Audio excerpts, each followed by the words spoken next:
morning, everybody. Welcome to Boxing Day. Hope you had a great Christmas day. I'm Michael Gear, and that's Craig Thompson for Big Fish, Little Fish.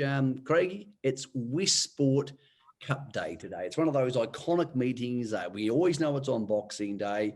It's a grass track, and it's going to be on trackside 2 today. For people wanting to have a bet, though, Craig, it's probably alongside Reefton, maybe Thames, the hottest leaders grass track in the country. Basically, you've got to be on the speed. Very few horses come from well back over the last lap on flat old Westport. Yeah, I think what's happened too, you've had the advantage of seeing the horses go at Methven last week and Moch Carrara the previous week, Geraldine. So there's been a bit of grass track form to analyse, Michael, going forward into this meeting. And I don't mind it. I think there are a couple of really nice bets going around there. The Westport Cup we'll have to talk about. Obviously, it's a highlight. 3,200 metres, $20,000, pretty good stake. I thought it was probably one of the most even Westport Cups fields I've seen in a long time. Normally there's a standout, something that's, a Canterbury Raider that's working its way to open class. I don't see that this year. I think they're all pretty much very even. I actually settled on one that I think, I haven't got a market in front of me, but I believe will be double figures. A horse called Homebush Lad, trained by Greg and Nina Hope. Real good grass track. Actually ran in the Green Mile last week behind Henry Hubert and Classy Brigade. I thought he wasn't disgraced. He actually only got beaten 3 lengths. All his form is on grass. He was luckless in the Akaroa Cup prior to that. He was parked out in the race at Gilligan's Island won.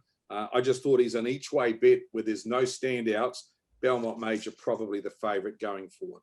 Yeah, Belmont Major ran second to Bad to the Bone on Cup Day, so he's got the best form. He's a hit and miss type of horse.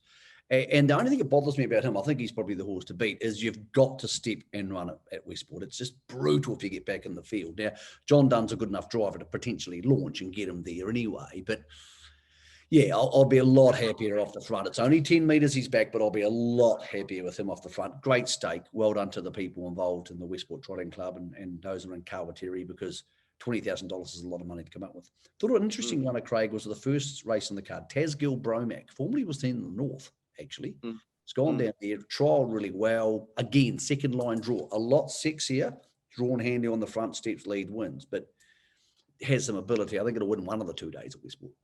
I think it'll win the first day. I think it rates as one of the best bets on the day. And you can build a bank because it's early on in the program. 11:30, got a lot of racing to get through if you're going to Ellerslie and a few of the other galloping meetings at Wingatui and also down south as well. But yeah, this one's a half or full to Tasman Bromac. Actually ran second at the workouts a fortnight ago. The horse that won that workout, Michael, lined up during the week and won.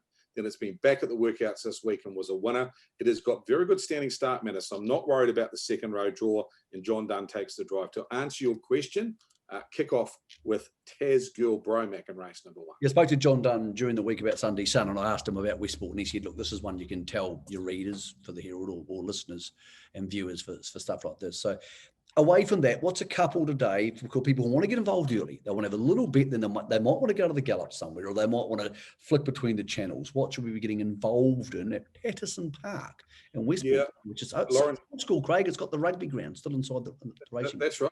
Yeah, I mean, Reefton was another one that's got a rugby ground in the centre of it. So. Well, there's no other land in Reefton, Craig. There's nothing else there.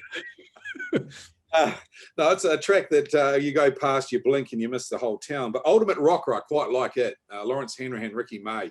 It hasn't raced, Michael, since I think the end of June.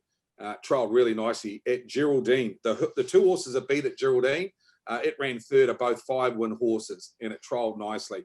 Thought it's in the right race. That's race number 8, number 10, Ultimate Rocker. And talking about John Dunn, he's driving one earlier on for Tom Baggery. It's a maiden. I think it goes round in race number 5. It's called Wickenheiser. Barrier 1. Go back and have a look on HRNZ at its last start at Rangiora last week. Gee, it was a good run. It's got an inside draw. I thought it was an eye catcher, and it's a good bet there today. Okay, now Craig and I will be back intermittently over the holiday period for some of the bigger race meetings, but some of the races overlap each other a little bit with big fish, little fish.